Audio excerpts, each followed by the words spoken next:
nightcap, which we thought was going to... Jesus Christ, yeah. Oh, yeah, we'll record after this. It'll be such an important game. Oh, it's gonna be huge. It's gonna be Tom Brady versus Drew Brees. It's gonna be money. The oldest quarterback in the league, the second oldest quarterback in the league. They're gonna be throwing on each other, going back and forth in touchdowns. And then Drew Brees turned up and went, nope. We'll have none of that. And also the Buccaneers defense, but this vaunted Buccaneers defense turned into fucking Roger Rabbit for the afternoon. Fantastic. This was so non-competitive. And do you know what? Brady didn't even have that bad a game. He didn't. People are going to use this as an excuse. They are. They're going to use this as an excuse, right? First of all, did you see his first pick? It went off 3 Saints players before he got caught. So he throws, right? It gets batted to the side. Another guy tips it over, and then the big guy behind him catches it. I'm like, okay, that's just an anomaly. Like, there's no way. Like, I'm sorry, nobody else. Like, that's a 1 in 1,000 catch. Okay, right. The other one, it's garbage time. He's forcing it up there. Like, to be fair to Brady, he had no protection. They fucking annihilated him. Absolutely annihilated him. This was the best that New Orleans have played on defense for probably 2 or 3 years. What time to fucking do it? With the divisional title almost in the balance in this game. You know, and the funny thing is, if Carolina are probably looking at this going, fuck's sake, if we'd beaten the Chiefs, you know, there's an outside chance we could come steaming in and give somebody the finger and nick somebody's wallet here and take their lunch money. So they're going to be sitting on the outside of the team, but they're going to be a real threat in that division. They're going to cause some hassle. I think Carolina might have a say on who ends up finishing top, but you've got to think Saints are favourites now. I just want to see them play like this every week because they really laboured against the Panthers. They really laboured against the Bears. And then they come in on the Buccaneers, who were my favourites to take the NFC in the Super Bowl, and they fucking raped them. They shafted them. It was so... Do you know what? By half-time, I was like, this is fucking pointless, mate. I had Call of Duty Zombies on the go, and on the side, I was like, boring. Because it was just so non-competitive. It was a wonderful game to watch, to see Drew Brees still play at that level. But it was also, you know, it was just hard to watch. watch. I'd love to know what happened for the Buccaneers. And people were saying that, you know, Brady should get chewed out on the bench, etc., etc. I'm sorry, who turned up for the Buccaneers? Mike Evans got fucking ruined. Is it Lattimore who plays a cornerback for the Saints? Yes, he's fucking was all over him. I know they've had a proper rivalry. Remember they had that Barney, didn't they, back in the day? I think it was last season. He shoved him out of bounds and protecting his quarterback and that. Lattimore's one of those players, right? I was looking at him thinking, you're a dirty little fucking prick. But if you're on my team, I'd fucking adore you. And the reason I know is because we had Aqib Talib once. And everyone's like, Aqib Talib is a dirty bastard. I was like, yeah, but he's a Broncos, fuck you. And I was just like, I don't care. He was, you know, when he jammed his fucking finger in matey's arm, I was like, oh, fucking God, rip his fucking eyeball out. Fuck him, it's a man's game. But if anyone else had done it, you scum, you cheating scum. But yeah, I was kind of, a little part of me wanted the Buccaneers to do well because I liked the Buccaneers team. And I just love it when Brady does well because it just shoves it back down the throats of all the haters.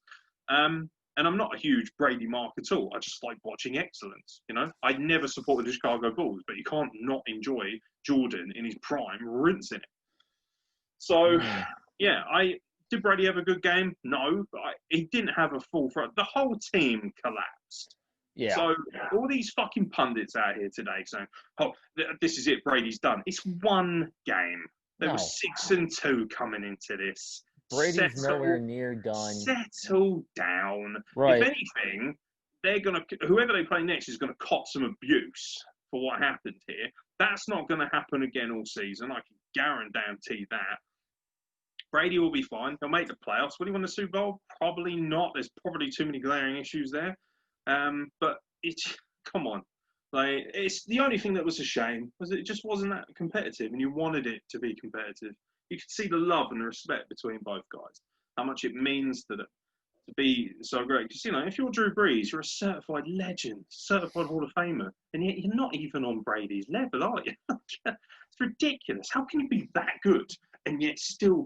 It's like Brady's like, yeah, 6 Super Bowls, mate. Brees is like, I just got the one.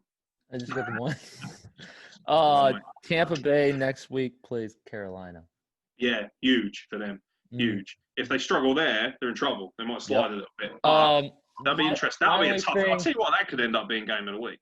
Yeah, it could. My only thing with the New Orleans Saints is that they got both Emmanuel Sanders and Michael Thomas back for this game. Yeah. And also, did you see the spread from Breeze? Weapons. Exactly. He's got the most complete amount of weapons. Alvin Kamara didn't need to go off. No. By the way, Taysom Hill did it for him. Oh, fucking. Yeah. Taysom Hill playing at quarterback / running back / wide receiver / cornerback for me next season for the Broncos. Like, he could just play every – fuck it. He'll play every down. He's not allowed off the field. He must stay there and play every down, irregardless of where he plays. Punter, no problem. Give it to Taysom. By the way, all these little fucking marks as well on Twitter. Oh, why does Taysom Hill always get so much offense? That's fucking why right there. Do you see what – they even showed him topless. And they were like, anyone want to see what Taysom Hill looks like topless? I fucking do. Like, what a fuck! He's a fucking tank. He's a machine, mate. He's so wild. And they referred to him kind of like Tim Tebow, this stud, this big powerhouse, who kind of got forgotten as a quarterback because he is listed at quarterback. Yeah, he was a quarterback at BYU. Hybrid athlete. Couldn't do anything. Yeah. He's the kind of guy who could probably go on a basketball court and get you 30 points. He's that kind of. I could see him. Zach Wilson, the current BYU quarterback. How long do you think, though, for Taysom Hill? Here's an interesting question. How long do you think before somebody comes knocking with a decent amount of money and he takes the payday? Because he's not going to sit behind Breeze forever, is he? Or is he sitting there thinking Breeze has maybe only got a couple more years, I'm going to step in and take his job? I think Taysom stays. Because he knows the offense well enough. I think Taysom stays. I mean, if I'm Sean Payton, I'm looking at him and thinking, you're replacing Drew Brees when he's done.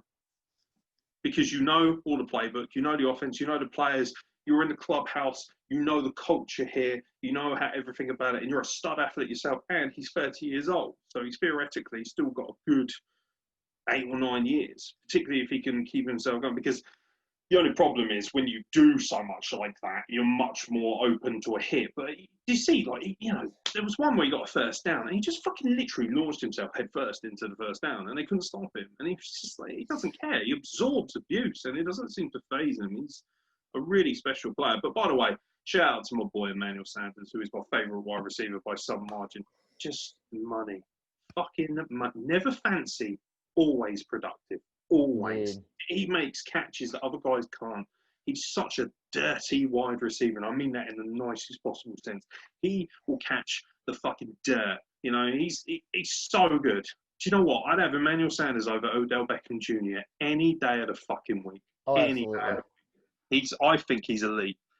But because he doesn't do one-handed catches every fucking 5 minutes, people don't see him as elite. But Emmanuel Sanders, believe that, he is elite. You know, he fucking plugs into the San Francisco offense last season and is a big part of why they ended up in the Super Bowl. Come on. Mm-hmm. He was a fucking wide receiver for us when we got in the Super Bowl. He was the only reason that we didn't finish 0-16 a couple of years. He plugged in for Pittsburgh a couple of times. He can plug into me is what he can do. Oh, fucking yes. There's so many geezers that I want to have a wank over on this team. Taysom Drew Hill. Brees is like, oh, yeah. Do you see Drew Brees in the post-match interview as well? He's just standing there like a G. He's like, yeah, I'm sexy. What of it, bro? It's like, oh, my God. Just bring Taysom Hill out here and have an orgy.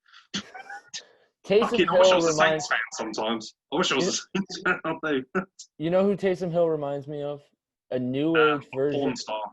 I was going to say a new age version of Cordell Stewart. He's like a sexy Ron Jeremy. You know what I'm talking about when I say a new age version of Cordell Stewart when he was Slash? Yep. Running back, quarterback, punter. Yeah, he's again, hybrid athlete. Yeah, he was everything. Everyone remembers Reggie Jackson. What he could do. He's not quite on that level, but I'll tell you what, he's not far off. He's probably the closest thing we've got to it in this modern era. Yeah. Yeah. Yeah. Yeah, I'm moist, mate. I'm moist for the Saints again. And I said last week I jumped off the bandwagon, but as I jumped off, I was like, oh shit, I left my coat, and I just ran back and jumped back on it again. I was like, hold on, come back, guys, I haven't finished yet. Just chase the bandwagon down and jump back on. So, yeah, I'm not doubting Drew Brees again, not after this. I thought this was going to be the game where I didn't think, I thought Drew Brees was still going to be great for at least a couple of years, but I was looking at this game thinking they've been a bit iffy in places, and then they just come in and finger Tampa Bay in their own gaff as well. Yeah.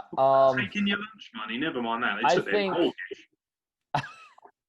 I think that I think Tampa Bay and New Orleans are going to come down to the NFC Championship game. I hope so. I hope it's a little bit more competitive. I hope it's more competitive than this. Yeah. Yeah. If I'm Mike, by the way, if I'm Mike Evans, right? If I want all of my players, all of my colleagues, my peers, I want them on me like a fucking rash. What the fuck? You got owned, mate. You got bitch slapped by Lattimore. He made you his fucking bitch because that'll fire him up. Because Mike Evans, you have to do better. You are an elite wideout, and you fucking got stifled. You got fucked. You got bummed, mate. I think it wasn't until the fourth quarter you even had a catch. It was embarrassing. Yeah, it was bad. It was a bad performance. Let's talk about a great performance, shall we? In Monday night classic.